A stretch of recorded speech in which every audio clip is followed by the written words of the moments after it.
Hi hello welcome to Anusha vlogs. ఈరోజు తలకాయ curry అన్నమాట. అయితే ఫస్ట్ తలకాయను నిప్పుల పైన కాలుస్తారు కదా, కాల్చిన తర్వాత అందులోకి మొత్తం ఇసుక అయినాక అంతా దుమ్ము దుమ్ము ఉంటుంది కదా.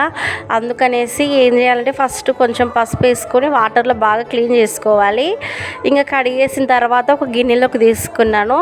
ఇప్పుడు ఆ కర్రీ ఏంటంటే మన టేస్ట్కి తగ్గట్టు కారం వేసుకోవాలి, కొంచెం పసుపు వేసుకోవాలి, తర్వాత కొంచెం ధనియాల పొడి, ఉప్పు తగినంత వేసేసుకొని బాగా మొత్తం మిక్స్ చేసుకోవాలి. అంటే స్పూన్ తోటి కలపడానికి కలిపితే ఇనంగా ముక్కకు అనేది సరిగ్గా పట్టదు.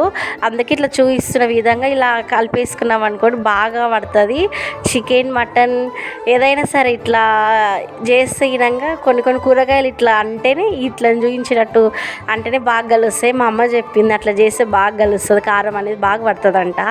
అయితే ఇప్పుడు ఒక గిన్నె తీసుకొని స్టవ్ పైన పెట్టుకొని అందులో నూనె వేసుకోవాలి తగినంత. నూనె వేడైన తర్వాత ఒక 2-3 పచ్చిమిరపకాయలను లేదంటే ఒట్టిమిరపకాయలనే వేసుకోవచ్చు.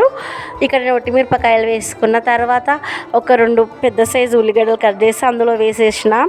అది కొంచెం మగ్గిన తర్వాత కరివేపాకు వేసేసిన. కరివేపాకు కొంచెం మగ్గిన తర్వాత ఫస్ట్ మనం కలిపి పెట్టుకున్నాం కదా తలకాయ కూరను, కారం అన్నీ వేసేసి ఇప్పుడు ఈ కర్రీని అందులో వేసేయాలి. వేసేసి ఒక 10 నిమిషాలు తర్వాత అంటే ఒక 10 నిమిషాలు అదే నూనెలో బాగా మగ్గాలి. మగ్గితే అందులో ఉన్న ఏమంటారు ఆయిల్ అంతా బయటికి వస్తుంది. మొత్తం ఇట్లా మగ్గిందనుకో మంచిగా ఉంటుంది టేస్ట్. ఏ కర్రీ అయినా సరే ఫస్ట్ పోపులో వేస్తాం కదా, అందులో ఒక 10 మినిట్స్ అన్న బాగా మగ్గించినాం అనుకోండి కర్రీ అనేది చాలా టేస్ట్ ఉంటుంది. ఇట్లా మగ్గింది కదా, ఇప్పుడు ఇందులోకి నేను ఒక అంటే మసాలా పేస్ట్ రెడీ చేసిన. ఎట్లా చేసిన అంటే కొబ్బరి గిన్నె ఉంటుంది కదా, వెండు కొబ్బరి, అల్లము, ఎల్లిపాయలు, కొత్తిమీర అవన్నీ మిక్సీ పట్టేసుకొని కొంచెం వాటర్ వేసుకొని మిక్సీ పట్టుకున్న. ఆ మిక్సీ పట్టుకున్న తర్వాత ఆ పేస్ట్ని అందులో వేసేయాలి. ఇప్పుడు ఒక 2 టమాటాలు చిన్న చిన్నగా కట్ చేసుకొని అందులో వేసేయాలి. మొత్తం పట్టాలన్నమాట మసాలా అంతా. ఒక 10 నిమిషాలు బాగా మగ్గనిచ్చుకోవాలి.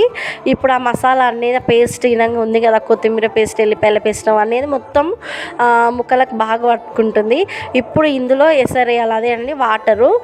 అంటే కర్రీ ఉడకాలి కదా, ఒక 15-20 నిమిషాలు మగ్గించుకుంటే సరిపోతుంది.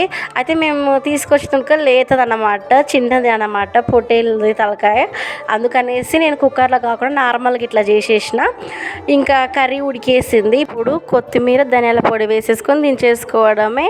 ఎప్పుడు ఒకేలాగా కాకుండా ఇలా రాగి సంకటితో ట్రై చేయండి, సూపర్గా ఉంటుంది.